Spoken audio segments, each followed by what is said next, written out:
Your neighborhood just got cooler with Kroger Delivery's refrigerated trucks. Simply order groceries at the same great prices online as in-store, and we'll bring them to you fresh every time.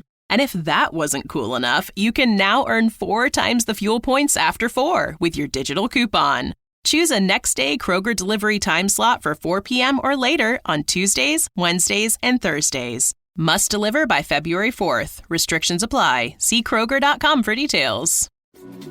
We're so done with New Year, New You. This year, it's more you on Bumble. More of you shamelessly sending playlists, especially that one filled with show tunes. More of you finding Geminis because you know you always like them.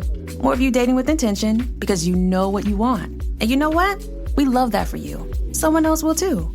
Be more you this year and find them on Bumble. Oh, it's such a clutch off-season pickup, Dave. I was worried we'd bring back the same team. I meant those blackout motorized shades. Blinds.com made it crazy affordable to replace our old blinds. Hard to install? No, it's easy. I installed these and then got some for my mom. She talked to a design consultant for free and scheduled a professional measure and install. Hall of Fame son. They're the #1 online retailer of custom window coverings in the world. Blinds.com is the GOAT. Shop Blinds.com right now and get up to 45% off select styles. Rules and restrictions may apply.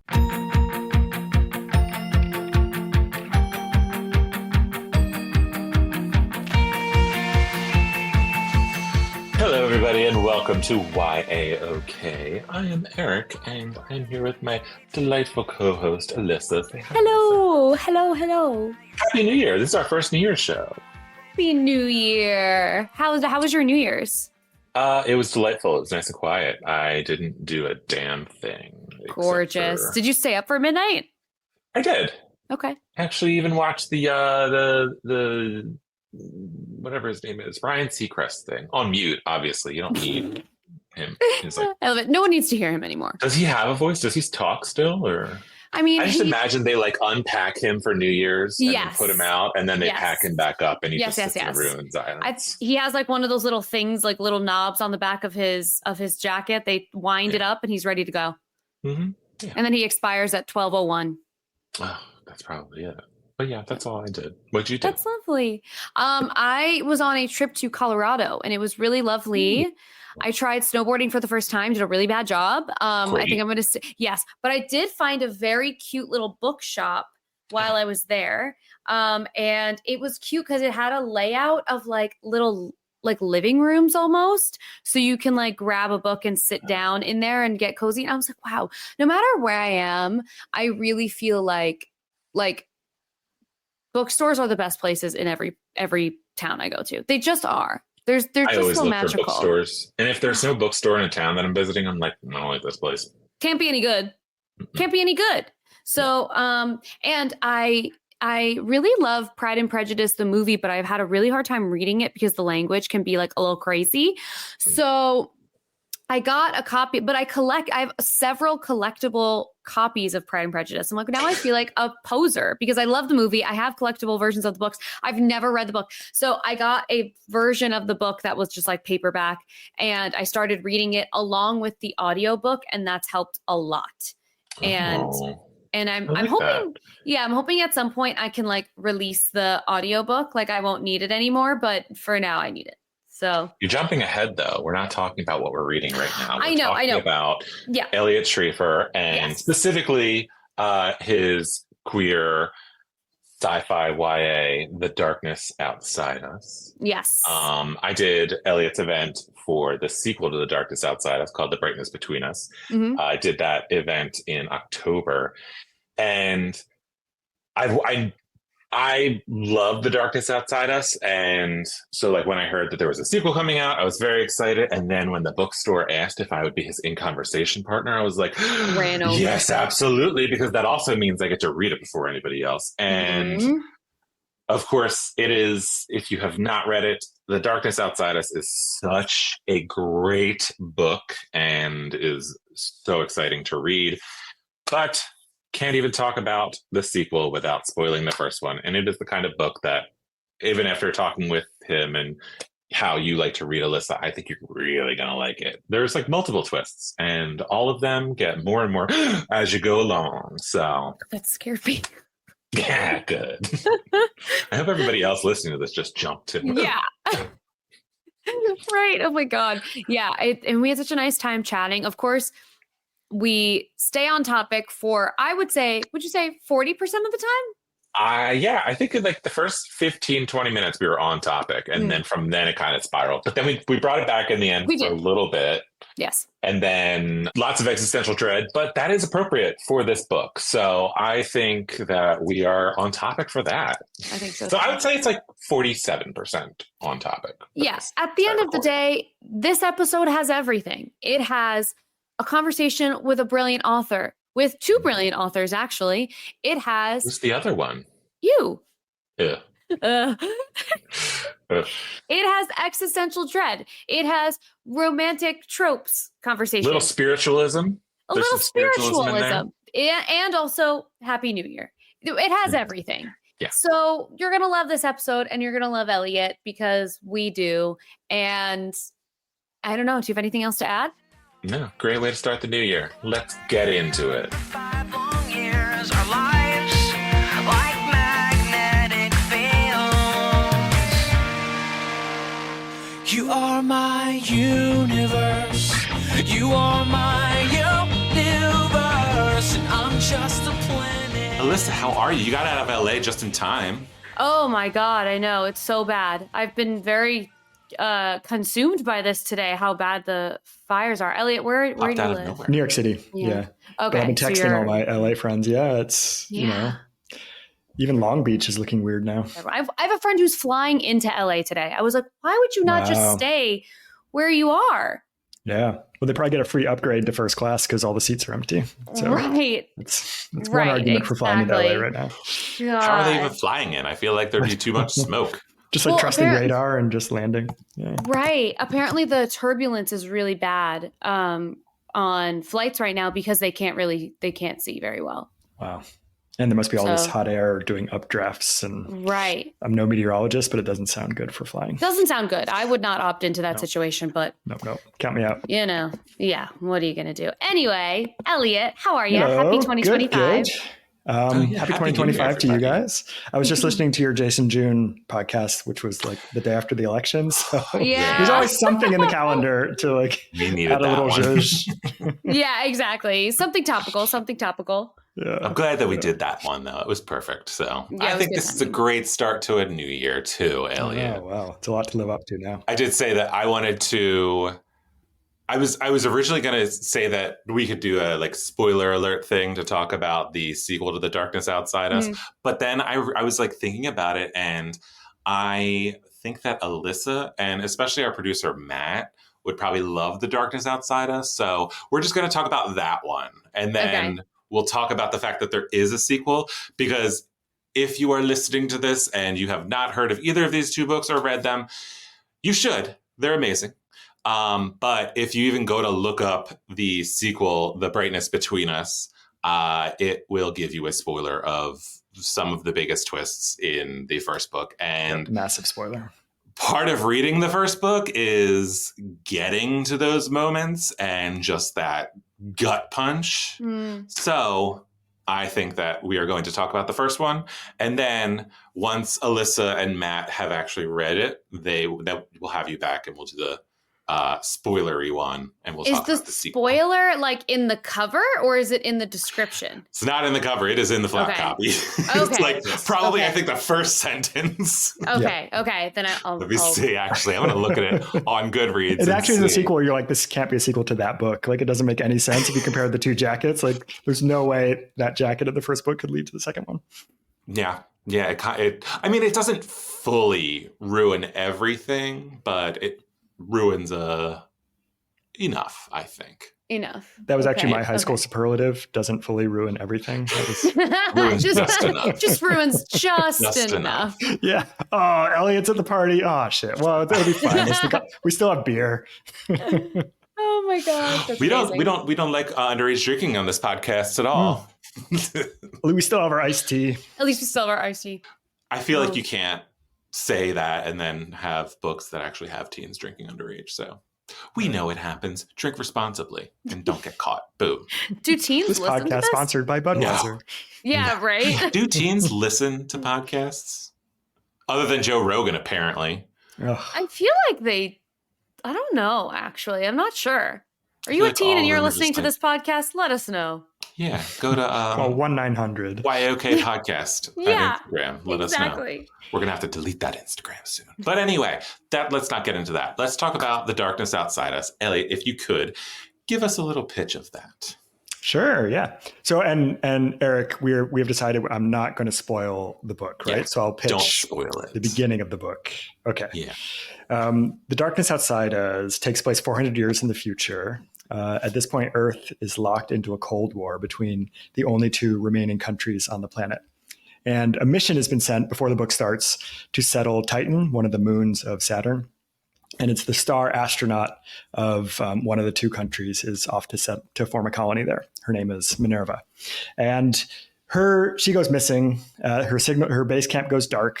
And then for 2 years, everyone assumes that this hope of Earth has failed. And then all of a sudden, her distress beacon trips. And so they realize that she's alive out there, or something is alive out there. And so these two countries scramble a mission to go rescue her or figure out what's going on. But because it's in last minute, they can only afford to do it if they work together. So these two warring countries each install one astronaut onto a spaceship and send it across the solar system to go form this rescue. And the two astronauts from these warring countries are sworn enemies, and they don't talk to each other at first on the ship. One of them is Ambrose, who's our main character, who's from the nation called Federation, which is, it's kind of like, I imagine, sort of like Athens. It's all poetry and queer theory and worshiping beauty and art. And the other one, his name is Kodiak. He's from a much more like Spartan society.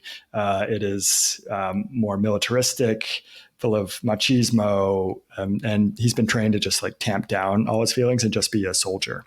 But they realize as they're going to need each other in order to survive the ship, because things are not normal. They both woke up from on board the ship with no memory of the actual launch. The last thing they remember is during their training sessions in their respective countries. The ship is clearly lying to them about what their mission is, and they have to work together to kind of try to thwart this all-knowing operating system that's running their ship. And it's kind of looking, it's like a ship is like the most tense environment you can have. I always love thrillers. I love reading thrillers, and I think every book should be a thriller, even if it's not officially a thriller. I agree. It should be thrilling. And one of the rules of thriller writing is you find a way to like close your set, right? Like you find a place that no one can leave. So like in The Shining, there's the Overlook Hotel gets snowed in and they can't leave the hotel, or Agatha Christie always finds these creative ways to keep everyone at whatever hotel they're staying at, or they're on a train, and a spaceship is the ultimate in the closed environments, because you can go outside to check if the story you're being told is true, but then you're in outer space and you die, right? So there is no way to find out what the truth is within that system. And if the ship itself is lying to you, I was really kind of wanted to play with the sort of sense of paranoia that would bring on, and fear. And it just was this like I didn't have to work to do it. When something's said on the ship, like tension just raises automatically because the stakes of the environment are so high. So I hadn't been a science fiction writer until The Darkness Outside Us, but I can see the appeal now.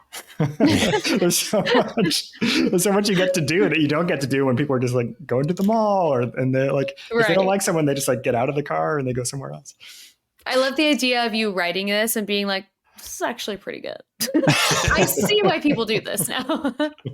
I like it when people write kind of outside their genre. I think it makes it better because you're bringing in a different kind of like expertise. So you have this thriller, and then you have also managed to create like two people that readers are going to like fall in love with instantly because of all of your other books that you've written. You're able to take like this reality or this like sci-fi idea and still kind of give it that human bend to it that like is very important, especially in this book, I think. Yeah, it's kind of a double-edged sword when you're writing outside of your normal genre, because it might mean you're contributing things to the genre of science fiction or romance that no one has done before, because you're not just regurgitating things, because I haven't even read that widely in science fiction, and especially not in romance.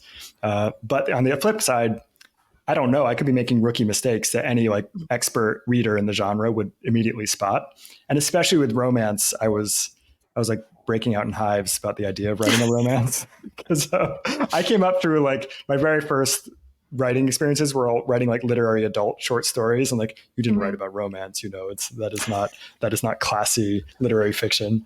And also I knew that romance readers had a really evolved sense of what they wanted from their romances. All this, it's kind of like the most sophisticated use of tropes, they can like just list 5 tropes that they want, in which order they want them in their romance that they're reading. And that's very few other genres do that. And I was really worried about pissing them all off, like not doing the trope the way it's supposed to be done or something. So I remember I was at the holiday party at Books of Wonder, which is this children's bookstore here in New York City. And I was just ended up in conversation with 5 romance writers. I was like, okay, help a guy out. Like, here's what I'm thinking for my book. Is this like total cliche? Has this been done 1,000 times? Is it, going to get everyone, coming at me with pitchforks? And it was great. It was like a good use of like the cheap Chardonnay experience at this holiday party. Yeah, like, I love a little it. rundown. Yeah. And I feel like the good thing about romance is there's no such thing as overdone, because people specifically seek out tropes, and there will be people who are like, oh, I hate that trope, I won't read that book. And then there'll be other people who are like, that is my favorite trope. It is an automatic buy for me. Even if they never read it, they're like, oh, I'm going to buy that and have it on my shelf, and then I will pick it up if I can think to do it. Do you find you describe your own books with tropes, or do you?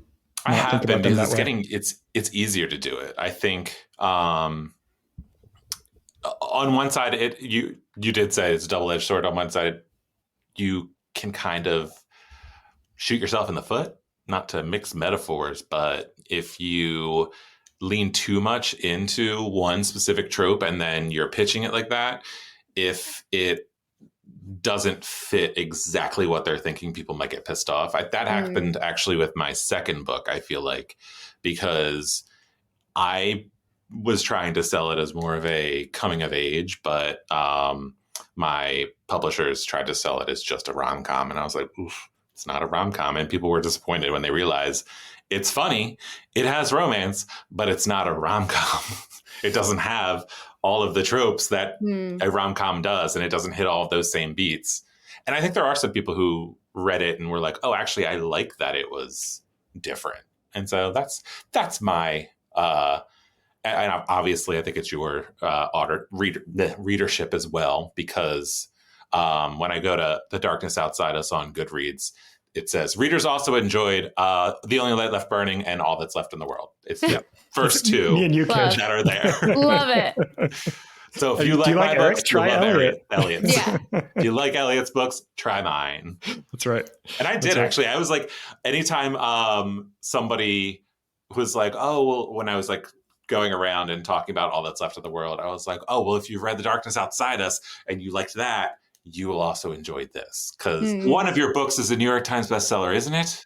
Yes. Was it the Queer Ducks? No, it's actually Spirit Animals. It's years and years ago. Yeah, it was in middle grade. But then they just put it on that one, on The Darkness Outside Us, to kind of like how my books now say USA Today bestseller. Yeah, you're a New York Times bestselling author, which still counts. You get that one for life. Yeah. Yeah, exactly. You get that for life on all the books. I would never stop telling anyone about that. Yeah, I mean, I didn't even sell enough copies to be a bestseller. It was a mistake. And I'm like, yeah, I'm still going to keep it. I don't care. The whole list is it's so random. Yeah, it feels a little arbitrary now, but because I don't know. I feel like there's so many New York Times bestselling authors, and also I sure as shit am not one. So if it were me, I would tell everyone I know. They'd be like, coffee for Eliot, and I'd be like, New York Times bestselling author Eliot. Yes, that's me. Did a t-shirt. As we like to show our tattoos of New York Times bestseller on them. Right. Like I would be insufferable. That would be insufferable. Ooh, a face tattoo right across your forehead. Gorgeous. That's it. I love it. I love like fancy script. Someone wrote a book about 20 years ago called Winner of the National Book Award. And I just loved that was like a title someone gave to their book. That is like, go you. Incredible. Yeah. So we could easily write a New York Times bestseller. Just call the book a New York Times bestseller, and there you wrote it. Eric is the author of a New York Times bestseller. That's and right. I'd be like, oh, wait, just one? Like, what funny use of italics in that sentence, but okay. That's so funny. So Eliot, how was it building a world? I'm always interested in world building. So what was it like to do that in a sci-fi space where like really kind of the rules are your own? Yeah, it was, I think people resist sci-fi in a way that they don't resist other genres. I think people often self-identify as I am not a sci-fi person in a way that people don't say about historical or contemporary. And I think one of the reasons for that is the sense that it can be like intellectual and emotionally arid, that it's this like, it's just about ideas and not about humans. And there are some sci-fi classics that definitely feel that way, that they're really nonfiction masquerading as fiction. So something I was thinking about with the world building of this book was I didn't want to have the world building overwhelm the human story.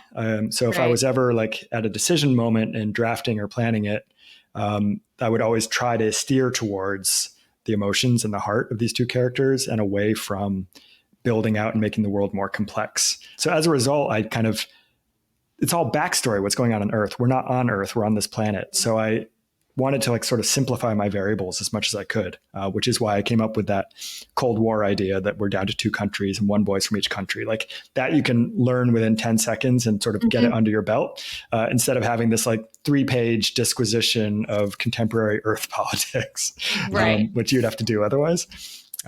So it was, a lot of it was, taking my big notes document and like tossing stuff out the window as much as I could. And then whatever was necessary for the research would stay. But some of it was, really kind of helped build out the book. So like I read a lot about ways we could travel a long distance because, well, to tease the twist, but not reveal the twist. Their mission is not what they think, and they're going much further than they ever thought. Oh, okay. And so their ship is actually a long duration spacecraft. It's going many light years. And so there's been a lot of work, like how could we travel to something that's many light years away? And it's the best idea we have right now is a slow acceleration spacecraft where you basically start from Earth pretty slow and then there's no friction in space, so things don't slow down. So as long as you shoot anything out the back of your ship, even like photons, the ship speeds up and speeds up and speeds up. Given enough time, it gets really fast. And so that was really interesting to think about. And that means like halfway to their destination, they have to start slowing down because you have to like basically turn the engine around and start shooting stuff where you're going to slow down. Otherwise you arrive at like 1/10 of the speed of light and crash into the planet and everyone's dead. But that constraint was sort of interesting to think about. And, it's much easier to do a sort of hand wavy Star Trek warp speed when like you're suddenly where you need to be. But that constraint leads to all sorts of things. Like how do you keep humans alive for all the hundreds of years it would take or thousands of years it would take to get to one of these planets? And that trying to find an answer to that question is where the big twists for Darkness Outside Us come in. So it is a book that I think looks on the cover, it looks like a romance, and that's intentional. I mean, it's 2 really handsome boys looking at each other with gooey eyes. Not literally sci-fi gooey slimy eyes, but like full of love looking at each other. And the book isn't I think is mainly working as a thriller and is secondarily a romance, but I wanted to set the expectation of this like grumpy sunshine romance in order to have the twist moment work. Because for me as a reader, a twist is when I'm most excited by a book. If it can really get me and I'm just absolutely shocked, but I believe it, then there's no more delicious experience for me. And so The Darkness Outside Us is kind of my love letter to plot twists, like trying to make everything pushing towards that one big twist moment to make it as impactful as I could. I love twists, but I hate it when people are like, oh, I saw the twist coming. It's like, honestly, you should. If the writer does it appropriately, you should be able to pick up on every single clue that is being dropped, and you should get to the twist before it's revealed to you. It's just that moment the twist happens, it should feel satisfying and it should hit and be like, oh, yes, good, I was right. And then, okay, what happens from here? I think you and I, maybe Eliot, are a little more... I'm going to just take a wild guess. If I'm watching a movie that I even know is a thriller, I'm there for the ride. I'm not trying to figure out the twist. I want to be shocked. Like, I know that there are people who watch and they're like puzzling it all together and they're picking up on all the clues because they know it's a thriller and they're like, I'm going to figure it out before they tell me. And I'm like, I'm here for the ride. I don't want to figure it out. I want the big moment where you turn the page and you're like, what? And you like throw the book across the room and then you pick it up and you're like, well, now I need to finish it immediately. And I'm flipping through the pages like this. Like, that's the experience I want to have versus getting to the twist and being like, damn it, I knew it. I want the big twist moment. And I hope that a lot of people are like that then, because that means it's easier to fool them. Yeah. And even though I have given all of these things in my thriller, then all of a sudden it's still like a good, shocking twist. I'm trying to think of like the last time I saw like the last movie or book that I read that like genuinely surprised me and like got me with a twist. I'll have to come back to it. What about for you two? Can you like remember any recently? Verity was a big one for me. That book like got me back into. I haven't read that one. That's Colleen Hoover, right? It's Colleen Hoover, and I that's the only Colleen Hoover book that I've actually gotten through. I've tried others, and I don't really get far in them. I get a little frustrated with some of the characters she creates, but that one in particular was like the book that got me back into reading again to the pace that I do, because I've never flipped pages more fast in my life. That and The Silent Patient, those two. I haven't read that one. I think I have that somewhere. I think I got it out of my little free library. Yeah, that's a good one too. Eliot, what about you? So I read a Colleen Hoover. I think she's just like, it's a twist every book, right? November 9th, which the twist got me. I didn't know it when I didn't predict it. The book's called November 9th, or you read a book on November 9th? The book is called November 9th. And it's the companion to winner of the National Book Award and a New York Times bestseller. Okay, love. I think I'm sort of in the middle around twists. Like I want to be surprised by it and then be able to go back and think like, oh, I should have been able to get it. Like know that there was evidence there that I could have picked up on, but I happened not to pick up on it. That is the perfect combo. I do like that when you can when you get surprised and then you can go back and be like, oh, wait, okay, now I see all of that and like how it was going in there. Right. Because if you're writing just like a sort of pleasant contemporary story and then all of a sudden aliens attack, that's not a twist. It's because there's no foundation for it, right? Right. But if like in The Sixth Sense, when you realize at the end, that he's, can I spoil The Sixth Sense? It's been out a long time. Yeah, definitely. You realize 25 years old, that movie. When you realize like he's been a ghost the whole time and that like the ring fell through his hand when he was seeing his wife no one has been talking to him that's human this whole way through. Like you can look back and be like, oh, okay, like I totally could have known that possibly. Right. The Sixth Sense was weird for me because my friend kind of spoiled it for me before I even saw it. And my mom had gone to see it and we were talking at dinner and she and her boyfriend had gone to go see it and they were talking about how great it was and that they wanted me to go see it too. And I was like, oh, is that the one where Bruce Willis is dead at the end? And I thought that he died at the end and the twist was just that he died at the end. So when my mom was like, I can't believe that was spoiled for you, I was like, who cares? People die at the end of movies all the time. That's what I thought in my head. And so I go see it with her in theater. She's like, well, whatever, I'm taking you anyway because I want to see it again. So I go see it with her in theaters and he dies in the first scene. So I was like, okay, well, that was obviously a flash forward. How is this a twist if he dies at the end? So I kind of still was surprised because I was just confused. I love that. And then I think it even says like 8 months later or something like that afterwards. And I think I just wasn't paying attention or I was just so confused by this opening scene and how it related to the end. I love that. I was like, oh, maybe it's a different way. Okay. And then I got to the end, I was like, oh, he said he was dead the whole time. And he found out okay, got it. Cool. All right. So I guess it was kind of saved, but not really for me. It's such a good way to deal with someone with a fiendish mind like yours that like can get ahead of the plot and know that there's a twist. Like someone spoiled the twist with the wrong spoiler for you. Right. Exactly. That's totally so funny. Shyamalan thought that way. And like, that's why he had that whole, in the beginning, it didn't even have like any flashbacks or anything. Actually, that's what it was. Yeah, it's basically the equivalent of like Wallace Shawn with the iocane powder in Princess Bride. Like You would think I would pick the one on the right, but of course I'll pick the one on the left. But you would know that I would think this. And you know what? I think the last thriller I saw that had a twist was Smile 2. And that was another one that like... Don't. I haven't seen it yet. Yeah, I haven't seen it yet either. I liked the first one, but I haven't seen the second. I won't, but I just... If you've seen the first one, I feel like it's just easy to kind of see what's going to happen eventually. But like that, I liked it better than the first one, actually. I thought it was a better movie. And the woman who plays the main character is incredible in it. Did either of you see The Substance? This is off topic now, but this is how we do here. No, I haven't. There's like a bunch of... I haven't seen The Substance. I haven't seen Long Legs. Long Legs is so good. Is that horror? Oh, yes, and it's horror. It's like Nicolas it's Cage. A thriller, but it's there's some really... And that one, it doesn't even, like, there is twists in it, but I think that one,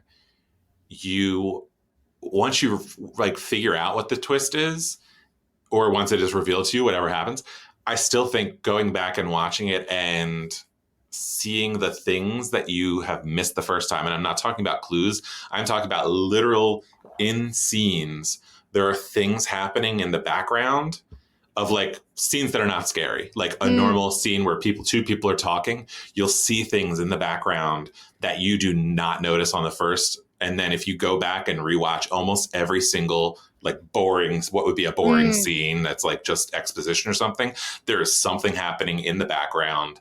And then there's moments when you're watching it where you think you see something and it happens so quickly and you're not sure. And then you go back and you'll realize that it was there, and it's very creepy. It's a great movie. It's on my... I just started to make a list, and it's on my list now. The Substance isn't really... There's nothing... I don't think there's anything surprising about it, though. It's like... I mean, not surprising, but I feel like the whole movie is surprising because of the actors and just how good it is. But it's just... By the end... I was just like smiling and laughing and enjoying myself. And it is very grotesque. And I was like, I was like, fuck yes, this is incredible. Right. I gotta see it. Clearly it's a brilliant filmmaker, but she is just not interested in subtlety, right? Like just choosing overt bluntness. And it's great. I love it. I love how simple it is too. Like there is this is how we're going to get back on track. It's a sci-fi kind of, right? Because it is about like this substance that creates a younger, better version of yourself. So she doesn't even bother trying to find the science in the sci-fi. She's just like, this is it. These are the rules. Deal with it. Don't ask me any questions because the rest of the story is going forward from here. And I loved it. Yeah. But she did herself a real favor, I think, because it's there's such a strict application for this substance for her to use. There's like real rules that you can break with adverse consequences, which get broken frequently in the movie. But without those, there wouldn't be tension because you wouldn't know like what could fail. And just knowing all the ways it could go wrong like makes that movie really, really intense. I ended up at Sister Act 2 within 2 nights from The Substance because we watched The Substance and I realized I'd never seen Ghost. And so we watched Ghost on the second night, and then Whoopi Goldberg's in Ghost, so Whoopi led us to Sister Act. And then after that, Sister Act 2, which has a baby Lauryn Hill in it. What a journey. I know. Who would have guessed? I know. And isn't it Shirley Ralph as her mom, too? It's just an amazing cast, yeah. I watched Sister Act 1 a few weeks ago just because I hadn't seen it in a while. And I always thought I liked Sister Act 1 better than Sister Act 2, but I know a lot of people who like Sister Act 2 better. Going back to it, I think I do like 2 better. Because like I always thought in my head, Sister Act 2 or Sister Act 1 is kind of a thriller-y. It's a thriller comedy because there's danger, but Sister Act 2 is just kind of like wholesome. And now going back to it, I was just like, kind of like the wholesomeness of the second one, you know? I love our book podcast. Yeah. It is mind-blowing and heartbreaking how many original scripts are written every year but are never made. So we seek out these scripts and bring them to life with full audio production and professional actors. Check us out at Undiscovered Scripts. Movies made of paper. Wherever you get your podcasts. Free. Well, I wanted to ask about going back to the rules of science fiction. Was there anything in your head when you were like doing research where you're like, I want to make this scientifically accurate? Or were you just like, this is my baseline and that's what it's going to be, and I don't really want to get into the weeds about science on this? I think what I did while reading nonfiction about space travel, I would just try to find moments that would make really interesting scenes. And one of the things, that we with long-term space travel that we'd encounter is radiation. Like there's a baseline radiation going through space, these particles, HZE particles that can travel through ship walls and really cause cellular damage over time. And one of the best ways to protect from radiation is actually water, because the H2O molecules block the radiation that's trying to come in. And so when the boys end up with a radiation crisis from a solar storm, and they have to go into the cistern of the ship, and like they sit at the bottom of the water tank and basically hold each other underwater. So it leads to this sort of like, surprising moment for the two of them. But I never would have thought about, diving into this cold well together without some of the research coming in. So you're saying I should do more research for my books. Darn. I really didn't. It can set you free. It can set you free if you see it the right way. But I'm like a failed academic. So. See, I'm not. I don't like to do the academic stuff. How do I get into that? That's what I need to figure out. How do I make it interesting where it's not just like, this is too much, I'll just go to Wikipedia. That totally works too. Well, the worst sin is over researching and putting it all in your book. So you're still like way, way better off just under researching instead. I've been trying to do just like short YouTube videos. I'm not writing it, and I'm probably not going to write it ever or if in years, but I'm trying to figure out like a fantasy, and I wanted to like create this new planet that has rings. And I was like, okay, well, how would we get rings? And then I was watching this YouTube video about how a planet would get rings. And one of the people that was talking about it went into like, if Earth had rings, how would that change society? And what would they think about that from like the beginning of history all the way through now, where people would see these rings and not know what they were.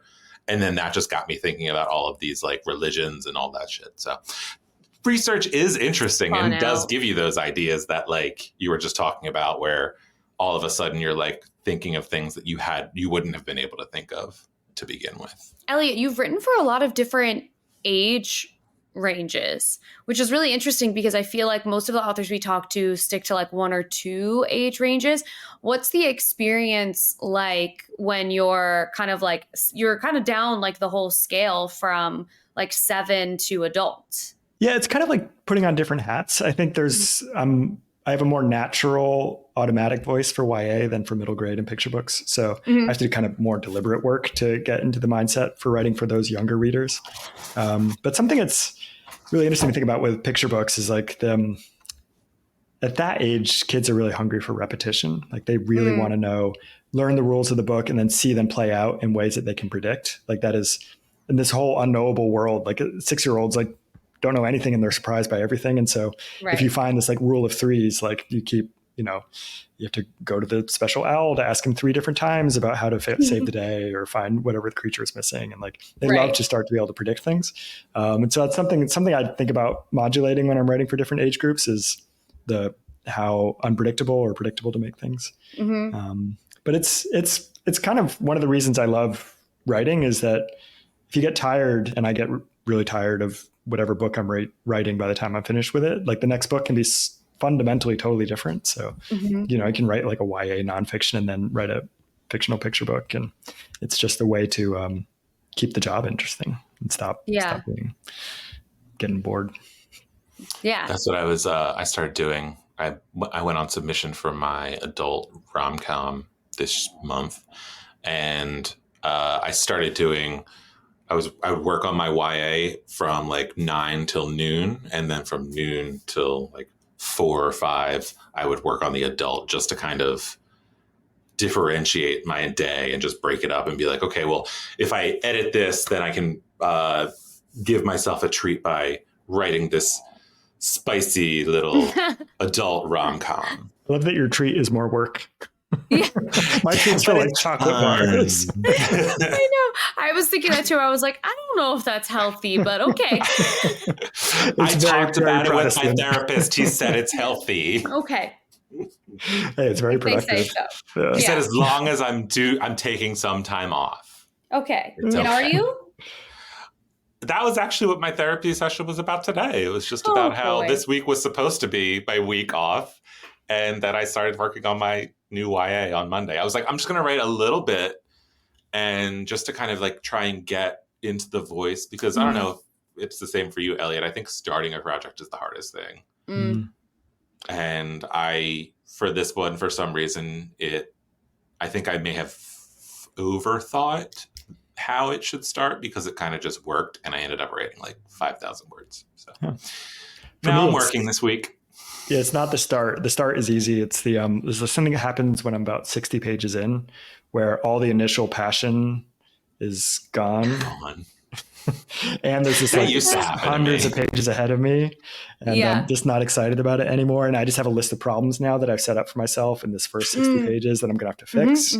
And then it's really hard. And then I end up spending a week away from it, not working on something else like you. Like instead I'm like playing a PlayStation game or something. And then I come back and then I'm like, I've forgotten what I've already written. And that's the deadly part. That's where projects can die. But then you go back and read it, and then you edit it along as you go, and you get back into it. That's ideally that is what happens. Yeah. Or you find a second PlayStation game to lose yourself in for another week. That's what I was supposed to be doing today, but you know what? I will after this. I'm going to play a video. Have a little playtime. Yeah. I love you were supposed to be playing video games and instead you did work. Like, who are you? Right. That's crazy. I both love you and hate you right now. It's that exciting thing. It's like when you're excited about something, I want to chase it down. It's like a drug. Now we're talking about alcohol and drugs on our podcast. It's great. My drug is writing.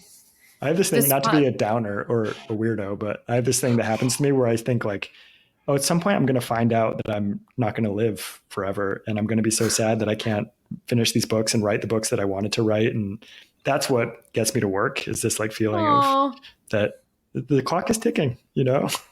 I have a theory about that. I have a theory about that might make you feel better. I'm trying to remember, what's the Eat, Pray, Love lady's name? Do you remember? Elizabeth Gilbert? Yes. I was about to say Julia Roberts. Oh, well, yeah, her too.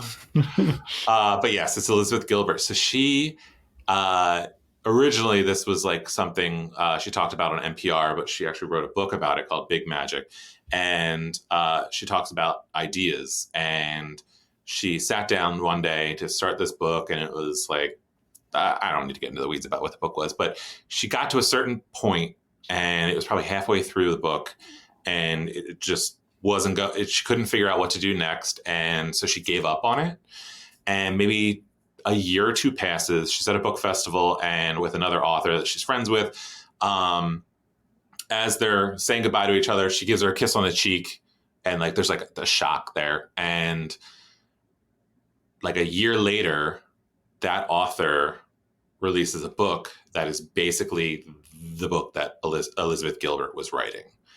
And it was the exact same plot. The characters had different names, obviously, but it was the exact same plot. And when she read it, she was like, this is exactly what I was supposed to be writing. And she got there instead. So she has this idea that ideas are all real living things. And when they come to you, if you do not chase them, if you do not work on them, and if you do not get them down, they will go to somebody else. And so what I think, and this is all getting very spiritual, but I think that any ideas that you have, I think will probably come back around to somebody else. And maybe even the ideas that you come up with and don't get to write, maybe when you die, all of that energy goes back out into the world and it finds the person that is going to write that. And then you might be there for it. I'm going to honor your intention here to make me feel better about this, but that actually makes me feel so much worse. Why? I could have been the one to do it. I could have written the book, and instead I die and someone gets it instead. Ego thing. Everybody dies. I'm talking so like funny. 80 years down the road here. You're just excited because all these ideas are going like all the way. You're going to pick them up and they're yours now. Yeah, because I'm writing 2 books at a time. Oh my God. I actually really love that theory. I think that's really interesting. It does kind of light a fire under your ass though, like to be like, well, now I need to write all of it now. It's not really lending itself. It doesn't really lend itself to rest, I don't think. I have a book that I want to have Sophie Gonzalez on this show because I have a book that I wrote in 2016, I want to say. There was a time where all in one week in May, I think like 70% of the queer characters that were on television shows were all killed off from their shows separately. And nobody knew. It just all happened the same way on like all these shows that were not related. And it's the bury your gays trope where they just kill off these queer characters. And so somebody wrote about it. And I came up with this idea where I was like, oh, what if there was, and I'm going to tell this because actually you'll find out why. So there's a queer character this kid loves this show. His favorite queer character is killed off and it like emotionally devastates him. And then he manifests that character in our reality. But the longer that character stays in our reality, the more it starts to turn into this fictional television reality. And they aren't sure like what's happening and whether or not this fictional character should be able to stay or not. Fast forward to, I think like last year, Sophie Gonzalez has a book called, I think it's The Perfect Man Doesn't Exist. It is basically about somebody who their favorite character, they manifest into our reality. And as soon as she announced it, I like messaged her and I was like, I had a book like this too, but I just completely shelved it. And I just kind of moved on and started doing other things instead. And I think that it's real. I think that other people will pick up on your ideas. And sorry to say this, Eliot, but there might be somebody who actually writes a better version than you did. And maybe that's why the idea doesn't stick with you. Jeez. I know. What an insult. In your home Welcome right to now. Our podcast. You are the host. I'm going to insult in your you. House and you dare throw tea in my face. I'm just like trying to make it better and I just keep digging. I am a guest in your home. That was so funny. There actually is a book that came out within 3 months of The Darkness Outside Us by Sean David Hutchinson called A Complicated Love Story Set in Space. Yes, which right. I saw the announcement about it and I was like, oh shit. And it's about 2 boys that wake up on a spaceship with no memory of why they got there and what's going on. And they have to figure out the mystery of what's actually happening.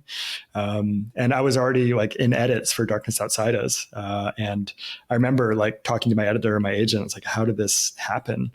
And then I finally read Sean's book and it's like, we took a premise point and he went totally left and I went totally right. And we're like, twins, but in the way that like Arnold Schwarzenegger and Danny DeVito were twins in the movie, like, it was just such proof that you can go like such totally different directions with the same idea. So it was like a big relief moment. But again, I like that because then if you like one, you're probably going to like the other. And yeah, that's true. You might like never have even thought to read if there was only one of them. Somebody may never even thought to read Sean's book, but then all of a sudden they read yours and they're like, oh, I want more gay love stories set in space. And then they find that one instantly because it's part of the title. So I feel like that's a good thing. I think we can there's plenty of ideas in the world and everybody can write whatever they want. Sure. Well, and what I want you to tell me now is that you have it on good authority that I'm actually never going to die and that I'll never have this problem. Perfect. Alyssa can take that one. Go. Yep. Thank you. That who's never going to die? You're never going to die? This issue will never happen. That specifically Eliot. Oh. We can all not die. Well, listen, if you don't die, then when I die, I'm just going to take all of my ideas and then just start sending them to you. But if you're playing video games and you don't work on them, then I'm going to have to haunt you. Mm-hmm. And I'll just go like into your PlayStation and just start messing it up. Well, now this is a murder mystery premise, because if you die of like unexpected causes within the next few weeks, Alyssa will know. Yes. It could be me hoping to go get your story ideas out in the ether. It's a great new podcast idea. Yeah, but Eliot then Schrefer killed my friend. the problem is I'm there for the ride. I'm not there to decipher what's going on. You know what I mean? Like I'm not good at that. I'm not the best candidate for this here. I'm worried about where this goes if it relies on me figuring it out. I think you make the perfect sleuth for exactly that reason. It would be so refreshing. You like walk by all the murder clues, like, I'm just getting a snack. I'd be like, well, I hope this becomes clear. And there's like a bloody knife behind me. I think that's a great idea for a movie, is that like it's a character who literally all of the clues are there, but they just are so oblivious they don't know. So the audience is screaming knows at the screen the whole time. Yeah. And then for that person, it's such a happy ending, but the audience is like, oh my God, this is so annoying. You know what? Kids would love that too, because they love knowing something the characters don't. Like that would be it. Speaking of like writing for younger audiences, that would be a great like middle grade novel. There you go. That's your next book. There you go. See? Putting that idea out there. Someone grab it. This is how this podcast works. We start talking about ideas, and then eventually they just go off into the universe, and then find somebody who doesn't have the time, and then it moves on. Who can I burden most? Yes. Yeah, who can I burden most? Oh, goodness. That's exactly right. One thing I think I totally forgot to ask when we did our event at Books of Wonder back in October. Jeez. I thought it was a lot sooner than that. But anyway, I totally forgot to ask you. Elliot Page is developing this into a movie. How is that going? Are you allowed to talk about anything? I'm allowed to talk about some of it. Or has anything changed? Yeah. First of all, Eric, you are such a stand-up guy. You came in from Philadelphia to be my conversation partner for the launch of Brightness Between Us. It was amazing. And we hadn't even met. We didn't even know that we were going to get along. So I'm just such a friendly person. You were, and you were such an amazing conversation partner, because that's kind of a thankless job, you know, like you have to ask a lot of questions, and then the other person, you know, gets to sign all their books. And anyway, I'm just very, very grateful for that. But anytime. Yeah. So a couple years ago, actually, at this point, Elliot Page's production company, Pageboy Productions, optioned Darkness Outside Us. And they've been working to get it together as a film since. I can't say whom, but a major studio partner came on board a couple months ago with like a substantial budget for cinematic release. So that means it's definitely happening. Yeah, unless one of the execs leaves or something, then it's a go. So the screenwriter is starting now, and he should have a script within 2 or 3 months. Wow! And hopefully we'll have something out the year following. And it's so exciting. It's kind of an interesting sci-fi for film, because the budget actually isn't. Sci-fi is normally kind of the tops for budget, but there's no aliens and there's no explosions, so it's actually it's a confined set, a little cheaper. Yeah. And you have parts where, without giving away too much, they have to play kind of different versions of the same character.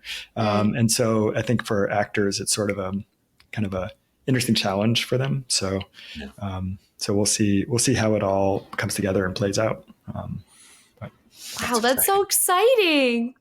It is. Yeah, it is exciting. Yeah. I'm super hopeful. I'm learned to guard my heart around film stuff and just sort of let it happen and hope that I get to see something. And I'm on board to be an executive producer, but that kind of is a really amorphous thing that is mainly an honorific. So my goal is to just not get in the way. So if they want my opinion, they want me to look at scripts, I would totally do that. I would love to go to casting or the set, but I also would really love the experience of just going to a theater and it goes dark and it starts and I don't know what's going to happen. And to think this thing was once a Word doc on my computer, you know, but now it's this thing. It would be just really rad. So, well, when it does come out, I will go up to New York and go see it with you. Yay. Tickets are on Alyssa. Come meet us there. Yes, come Alyssa. Yeah. I'm crashing. I'm coming. I feel like I know you have to kind of guard your heart and your expectations around when things like this happen. But I feel like even just the validation of knowing that the possibility that you created for yourself is so massive. The fact that you wrote a story that that has the potential to live on screen has to also just be, that's an accomplishment in itself. Oh, thanks. Yeah. So cool. I came up through working on screenplays way back. And so I think I tend to think in a cinematic way, by which I guess I mean, like, when story is unfolding, I want it proven visually, not just in dialogue. And so I think there's a way in which, even though Darkness Outside is a novel and that's how it started, like I was kind of thinking of it in a visual way, like a wow. Way. Okay, you manifested this then. Maybe. Did they ask you if you like were interested in doing any passes at the screenplay, or did they just kind of say, we have other people in? They did, but in a way where it was clear, like the right answer was no. I think they're really scared that a writer is going to like go in and want to have passes at it, and that will just like they have had 400 pages of me saying what I think the story is, and it's time for me to get out of the room and let someone else modify and adapt and change things. And so they were relieved. I'm happy to do that. Do you have a dream cast for any of the main characters yet? I've been making a list. So for whatever reason, the red, white, and royal blue fandom has decided that Taylor Zakar Perez should be Ambrose. Okay. But they're actually going to like murder us if he's not cast as Ambrose. God. They are intense, that fandom. That would be fine. Actually, the one sort of off the wall casting thing that I brought up to the studio was I feel like Lil Nas X would be a great Ambrose. And he's conquered music. He's so theatrical in his music videos, and it's such a persona. And he's probably looking for his next thing, and it could be movies. And I think he would be just great at that role. I love that plan. Yeah. So I don't know if he's even interested in being in a movie, but or if he listens to your podcast. I bet he does. So definitely, Lil Nas X absolutely listens to this podcast. Absolutely. Hi, Lil Nas. Mr. DM us on Instagram. We can put you guys in touch. He's like, longtime listener, first time caller. Hey, it's Lil Nas. But also tell us what you're reading, Lil Nas X. Yeah, exactly. I would love to know. I'd love to know what's on his bookshelf. That's a really cool casting choice, though. I love that. I love that idea. I think that's really fun. Do you guys have casting thoughts for your like dream cast for your stuff if it got made? I always for mine, I always kind of want them to be like unknowns, like kind of like how the kids in Heartstopper were unknowns and then all of a sudden got jumped to superstardom. I think that's exciting, just to have like no expectations. Whereas like the people who would see Red, White, and Royal Blue would have like specific expectations if they were coming in to see that actor playing the role. And I think that's fun. I also I like having, especially in YA, like have relatively unknown or like up and coming stars as the main characters, and then like have big actors to play the side characters. I think that's always fun. My thriller, though, I came up with like a dream cast that I think is just so perfect, and like it kind of came to me halfway through, and I feel like I even wrote the characters like that. And so now I'm like secretly hoping that the mom in my thriller, whenever they decide to make it into a movie, is going to be Sarah Michelle Gellar, because she would just be perfect. I love that. I'm not a writer, so I don't have anyone to cast. I did think, though, this is like a really weird parasocial thought. I thought about how Nicole Kidman is she creates such a unique character in general. Like, mean, scary white lady is like her, and she does it so perfectly.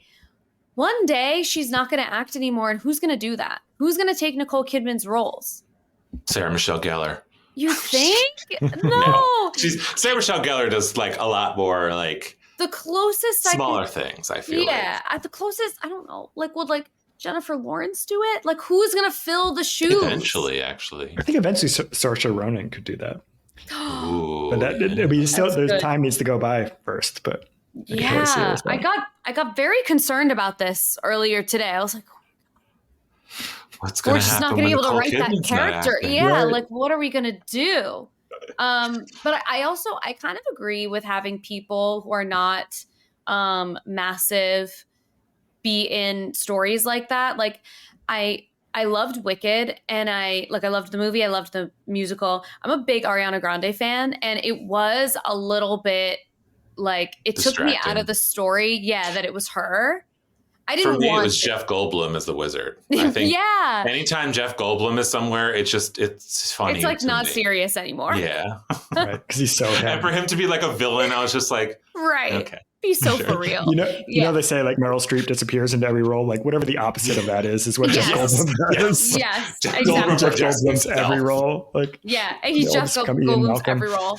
That's exactly what. And I don't think it's a bad thing. It's just sometimes it doesn't fit. He's just playing himself. Yeah. Well, with Nicole Kidman, I always had the feeling in a lot of her roles that the screenplay would have to at that point be about how incredibly beautiful that character is, especially like back in her Eyes Wide Shut era. Like that has to be like topical. And sometimes she would play characters that people weren't stopping and just becoming arrested by the sheer beauty. I was like, it's unbelievable. Like, cause it's her, you know, and she's just way too gorgeous. Exactly. That's true. That's a good point. God. Yeah. Well, this is going to be like my new struggle every time I'm watching a movie that she's in, because I do really love her and I love the roles that she plays. And every time I watch her now, I'm going to be like, and this could be the last time. And this could be the last time we have this experience with this character. It's very upsetting. Are you planning to kill Nicole Kidman? No, but she's, I mean, maybe she'll act into her old age, but like she's got to be like 60. So maybe she'll have like 20 years left of acting if we're lucky. Maggie Smith acted until 90 something, right? Yep. She was in Sister Act 1, I will say. All she right. was great. Yeah. Maybe we have... And Maggie Smith, I think everybody thought she was in her 90s for like half of her career. Yep. I thought she looked like that normally. She played that same age from like A Room with a View and all the way through the last Harry Potter. Yeah. Yeah, she kind of has. I think her hair changed. She started to look younger in Harry Potter movies. Yeah. I was like, oh, she's not that old? Okay. The magic leapt out. I think it's mainly because of Hook. Hook it was the makeup in Hook just made me think that she was like a 90-year-old woman all the time. But no, she's not. But let's back on books before we let you go. Alyssa has a question that she likes to ask every author. Oh, yes. And so I think we should get to that. Yes. So I'm curious about everyone's writing style. Like when you're sitting down to draft the book, what that process is like. I make fun of Eric because his is just chaos. Like he just like does it and then edits it. And then, but we've had some people on who are like, they create storyboards or they'll do like full outlines. Eric is just, so I'm curious about what everyone's process is. Yeah. So I'm more of that, what your guests are like. I do a lot of planning. So I have, when I start a book, I might have like a 12 or 13 page outline synopsis. And I especially need that in the beginning. I need to know what the plan is because I'm still trying to figure out, there's so many variables to figure out, like the tense and the voice and the tone and all that. And if I didn't also have a map, I would get too lost and too much would be up in the air. And by the time I'm like halfway through the book, I've tossed the outline and I got my momentum and I'm fine. I can just keep going forward. Yeah. But for me, I need to, because of that falling out of love thing that happens after a few weeks with a project, I need to draft really quickly so that I can get to the end of the hard stuff while I'm still at least a little bit in love. And so I often will just set kind of strict word count goals. So maybe 1,500 words a day for 6 weeks, just in order to get to the end of the first draft. And then after that, I spend a lot more time editing it and working on that. But I write totally sequentially. So from beginning to end, I don't skip around. I don't know how people can skip around. Some people do. Some people like to write their like interesting scenes first and then go back and fill everything in. I'm like, no. I have to write to a scene. If I'm excited for a scene, I have to get to there. That's my treat, is getting to that scene. Yeah. You and your treats. Your treats are more work. Yeah. One of the things I do is I draft in a totally separate program from what I edit in. So I have like a stripped down word processor that I use that just saves things as a simple text file. But it just feels fundamentally different because the rest of the book's life is going to be in Word with track changes and comments and all that. And I don't want the drafting process to feel that way. I don't want to already be thinking about reception and critique. I just want to have it be more of a playground. So I have this like stripped down Zen processor where it just gives you like sort of basic sound effects, and then like every keystroke makes a little sound, and then you're just typing into this little void, and you can't even see more than 4 lines of text, so it just kind of disappears. Wow. But is it it gives like me the free write thing?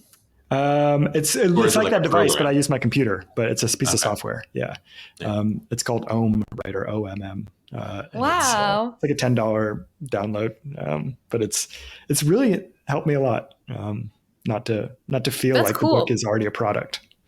Yeah, because that is always something that I kind of have in the back of my head. It's always like, how are readers going to react to certain things, and how can I kind of like meet an expectation when that might not always be the best thing to do, but sometimes it is. Yeah. I feel like. I have to say I've written probably 16 books at this point, and the ones that are like sort of like I made a decision to like write something that would be commercial and that a lot of people would read are the ones that have not done well. And then my 3 books that kind of broke out are the ones that were like gonzo projects that I was like, I have to write this, even though it's not commercially viable and no one's going to want it. It's just, I have to. And those are the ones that actually did break out. So it's, I don't know, got to take the risks, I guess. Do you have any books? I have written out there books that also didn't break out. So that's also a risk. Yeah. Do you have any books that you wrote and like have not been published? Like, do you have like trunk novels, they're called, where they're just like, they're there and maybe you think that there's not right yet, or you didn't get your point across, or it's just not the way you wanted it to be, and you might revisit at some point, or even like you're like, oh no, this will never sell? Yep.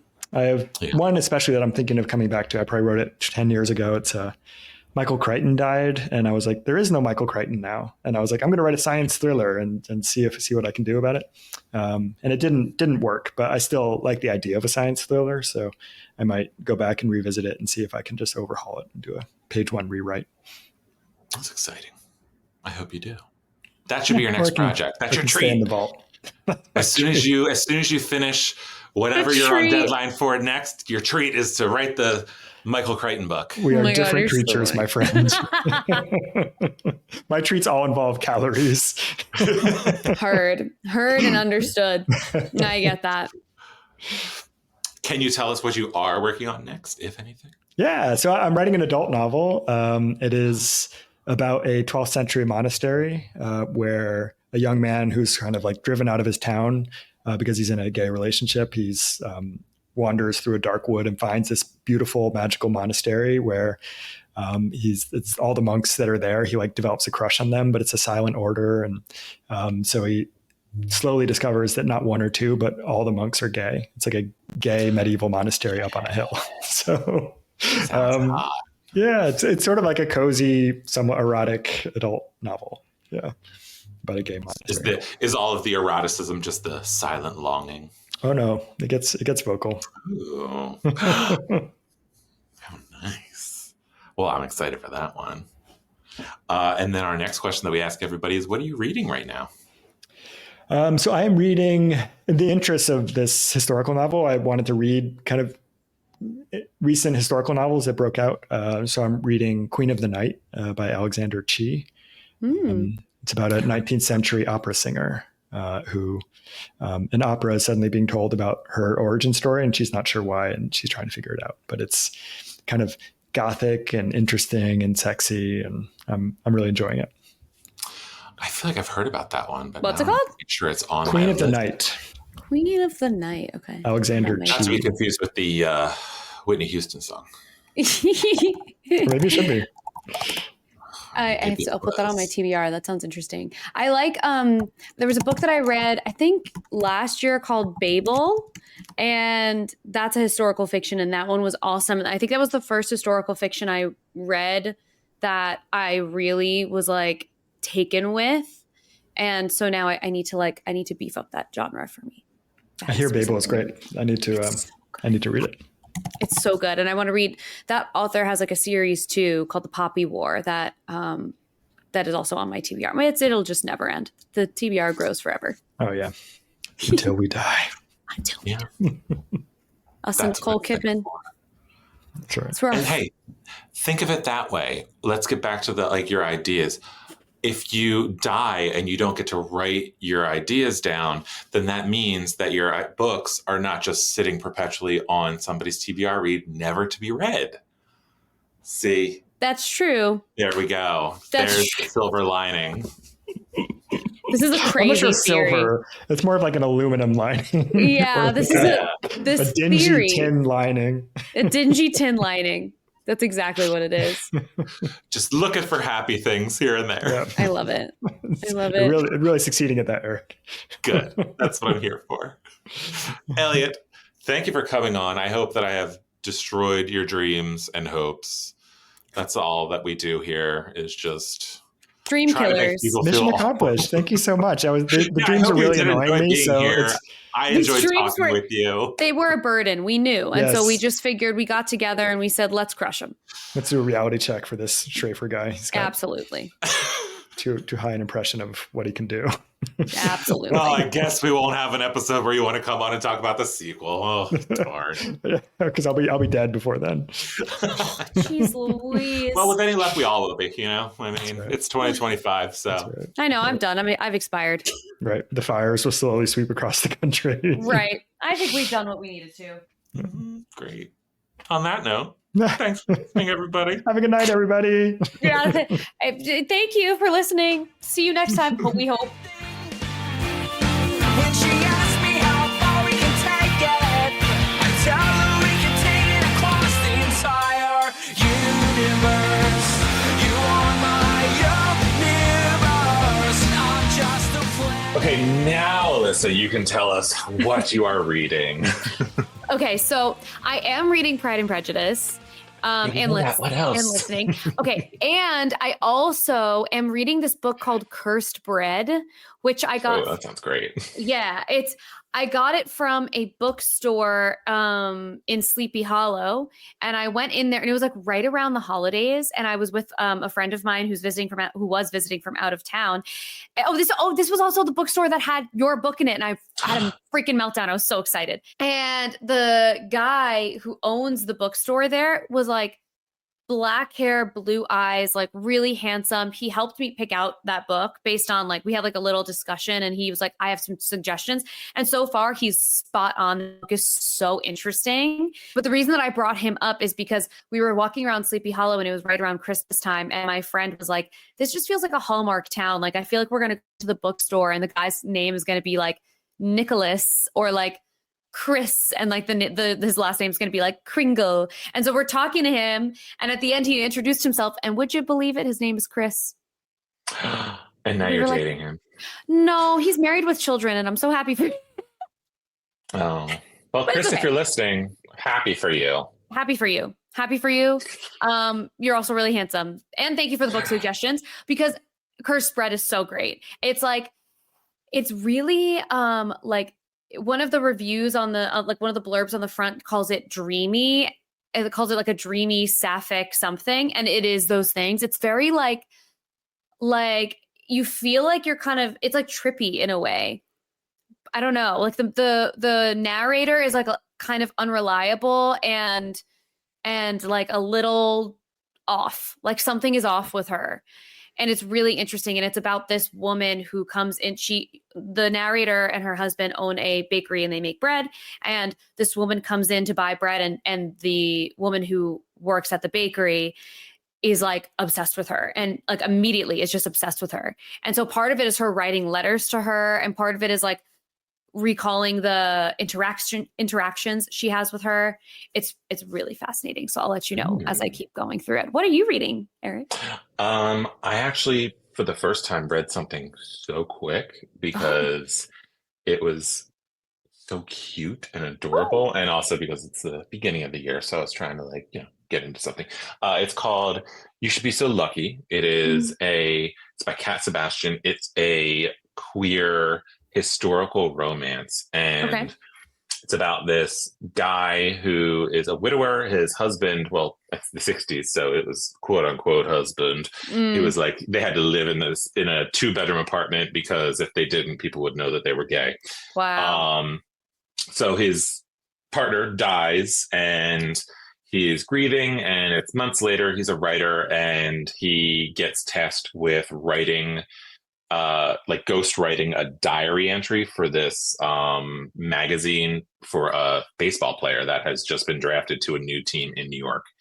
And the baseball player is young and hot and kind of naive, and the two of them kind of start a relationship, and then they slowly start to fall in love. But it is really, really, really sweet. And I also like baseball, so like the baseball part of it's really exciting. It's like the baseball player has like this slump that he's in and like cannot hit the ball. Like he was really good. Wow. And then all of a sudden when he got traded, he lost his, like he had to move away from his mom, who he loves, his friends and family that are all in, I think, the Midwest. And so then he gets into this slump, and it kind of gets into what slumps are and the way baseball is not like, it's like you have the skill, but that's only like 70% of it in baseball. Sometimes there's something more that like nobody can really figure out.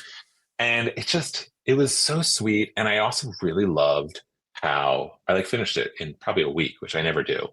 And I loved how Kat handled the reality of being queer in the 1960s while still not making it depressing. I mean, it is handled very well, and it is realistic. And it's like, well, you realize you can't be an out baseball player now, and you definitely couldn't in the 60s. And so it's just kind of like, that's where the drama in the relationship comes from. It's not this, doesn't have like a cheap third act breakup that most rom-coms kind of force you to have. It's like, it actually, there's reasons. So I would tell everybody to go out and read it because it's so sweet. I loved it. And it's kind of hot too. Great. It's kind of hot too. Yeah. I love that. And then I'm also reading a book that is coming out, I think in June. It is called Run Away With Me. It is a YA about this girl whose mom's boyfriend is abusive. She like threatens him at one point in front of a bunch of people, and then she comes home from school one day and he's dead in the kitchen. And oh shit. So she is like, well, people are going to think I did this, so I got to get out of here. She runs away, goes to the bus station. On her way there, the girl that she has a crush on sees her and picks her up in her vintage Mustang. And the two of them go on a cross-country drive just to get out of town. And they're both hiding these secrets from each other. And it's just slowly kind of being unpacked as they are running from the police and trying not to get caught. It's great. I love it. It's like, it's another one that I started and then could not put down. I'm, I think, almost halfway through it, and I only started. That's like so lucky. Monday. Your first two of the year. I know. And I do think it was, you should be so lucky that got me like kind of out of the end of the year reading slump, where I was like just kind of reading stuff that I was enjoying a lot, but like not powering through and like being like, oh, I need to read this. So right. Very exciting. So tell us what you're reading back at home. You go to YAOK Podcast on Instagram and let us know. DM us. Tell us about your New Year's reads. Yeah. And if you have any New Year's resolutions of what you're going to be reading. Do you set a goal for yourself of how many books you're going to read in a year? I used to, but I don't anymore. Because now I'm like, I don't want to. I would kind of get stressed out about it. So if you're listening and you do, and you get stressed out, don't get stressed out. Just don't get stressed out. Reading is meant to be fun. Yeah. And then what I started doing is like being like, oh, I'll read 10 books this year, knowing damn well that I could read more than 10 books in a year. So that's another way to do it. Game the system. You meet your goal, but you're not forcing yourself to move through. Yeah. I mean, I like my goal last year was 35. I reached 35 and like producer Matt is saying he read 62 books this year. Last year. So he set his goal for this year to be 75, which that's amazing. You read double. You read double the amount of books I did. That's amazing. But I do a similar thing where like I read 35 this year. Or last year. So this year I'm going to set my goal to be 40 and like hope that I get more than that. Like I like it to be just like, let's push it a tiny, tiny bit just because otherwise I feel like I'll fall too much into like doom scrolling and using my time in ways that are not helpful. So you know what? Yeah, because I don't set resolutions for the year. That is one of my resolutions this year, is to not do any of that doom scrolling stuff. So here, this is me saying that I am going to read 25 books this year. Wow. And okay, when we end this year, when we're recording our final episode for the year, I am counting on producer Matt to remind me to make sure I check how many books that I have actually read this year. So far, 1 down. Love it. And you're halfway through the second. Yeah. You're doing great. You're ahead of schedule, I think. I can do this. Great. You got it. Well, thank you everyone for listening, and let us know how many books you're going to read this year, if that is something you do. If it's not, just let us know if you've read anything good starting in 2025. And we'll see you all in the next one.